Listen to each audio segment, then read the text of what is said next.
Does the gear that you're practicing in really make a difference in your historical fencing training? Let's talk about it.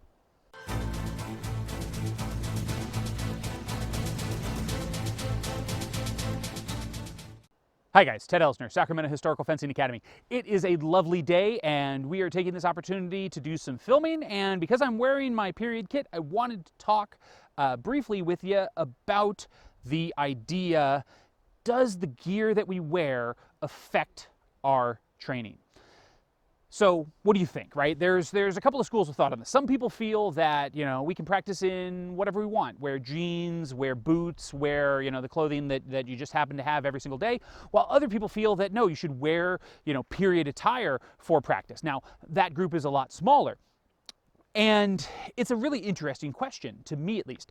One of the things that I want to bring up as part of that, when we talk about period attire, is we have to make certain assumptions for it. The first one is, your clothing that you wear right now, chances are it was bought off the rack, right? Like the shirt you're wearing was mass produced and it was built to a certain standard sizing that, great, that's for you to assume and get and wear, and it's close enough. But that's not how period clothing was done, right? Rather, back in the day, the doublet that you were wearing, that was made to fit you. This doublet that I'm wearing right now was specifically made to fit me, and it allows a greater range of motion as a result than even my best fitting Spes fencing jacket.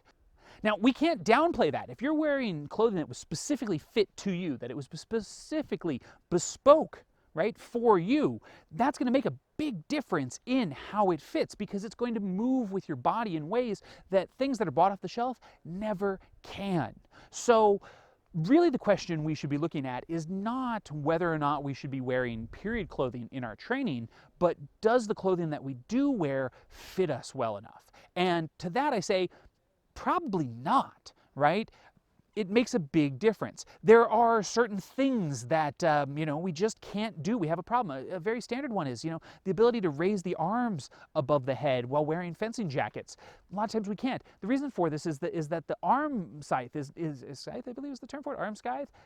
Sorry, not a tailor. Don't know the exact term, but the term for where your armpit is and the hole that your arm comes out of in the jacket, right? If it's not high enough, as you lift up, it pulls the whole jacket up on you. Now, there are solutions to that. Sometimes we'll do things like putting a gusset underneath that can allow for a greater range of motion. Sure, that helps, but it can only do so much, and especially still if that armpit hole is still too low, then you're going to find you're dragging your clothing up with you pretty severely.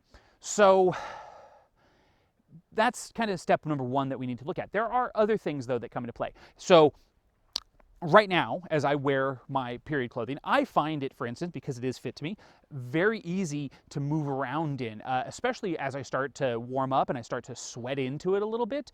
It gets really comfortable.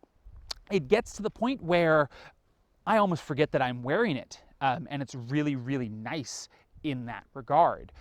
My pants, Pluderhosen, very light, very airy, and I'll throw a video in here in a second to show you, what they look like, but they give me lots of range of motion. I can move very comfortably. Now, these are actually really, really similar to the other pants that I wear that are from High Hill, the black and gold ones that you'll see me wearing sometimes, in that they allow that range of motion, both of which give me way more mobility than any of my modern, style pants do, my Spes, or I have a pair of the Gargiardoni fencing pants as well. They just don't allow the same range of motion because they don't fit as well, and they're tight in all the wrong places, right? They're tight where I want them to be loose, and sometimes they're loose where I want them to be tight. That's a big deal.